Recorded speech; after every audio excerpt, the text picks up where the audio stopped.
Had it not been for a tight and uncomfortable new pair of boots, late 19th century Irish history might have been very different. The boots belonged to Superintendent John Mallon, head of detectives at Dublin Castle. He was on his way to meet an informer near the Viceregal Lodge in Phoenix Park on the afternoon of the 6th of May 1882. It was warm and his feet were sore. When he was met near the eastern entrance to the park by one of his officers, who told him not to walk through the park as he'd spotted some well-known Fenians in the area, Mallon succumbed to the offending footwear and the warning and the heat and headed home instead of going to meet his informant.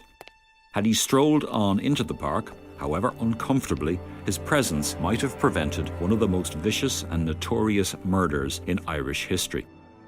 A short while after Mallon did his about-turn, the new Chief Secretary for Ireland, Lord Frederick Cavendish, a nephew by marriage of Prime Minister William Gladstone, decided on his first day in Dublin to walk from his office in Dublin Castle to his new lodgings in Phoenix Park. Today it's the US Embassy. While en route, he was passed by the carriage of his Under-Secretary, the Galway man Thomas H. Burke, effectively the head of the Irish Civil Service. Burke was a figure not greatly beloved in his own country at a time of repressive measures during the so-called Land War, which had bedeviled the country for 3 years.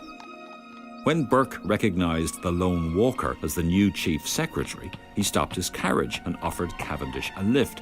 The Chief Secretary declined, and Burke sealed both their fates by offering to walk with him instead. As the two men approached the Viceregal Lodge, they were accosted by a group of 4 men who produced surgical knives and proceeded to attack Burke. When Cavendish intervened to defend his Under-Secretary, he in turn was attacked and murdered. Burke's killers had no idea of the identity or the importance of the man who had tried to defend their intended target. The intervention of the new Chief Secretary and his brutal murder undoubtedly elevated the status of the crime and increased the intensity of the subsequent investigation. Later that night, notes were posted through the letterboxes of the main Dublin newspapers, claiming that the assassinations were the work of a shadowy new organisation, the Irish National Invincibles. This was a small, ruthless, covert group that emerged from the ranks of the Irish Republican Brotherhood, but which maintained no specific ties with that organisation. The timing of the atrocity could not have been worse. It came a couple of days after an agreement between the British government and the Irish Party leadership to end the Land War and almost sabotage the secret diplomacy that promised to terminate that rancorous conflict. It took almost a year to apprehend and punish the killers of Cavendish and Burke. 6 men were hanged for the crime, including 2 of the main ringleaders, Joe Brady and Daniel Curley. One of the other masterminds behind the assassination escaped with his life by informing on his colleagues.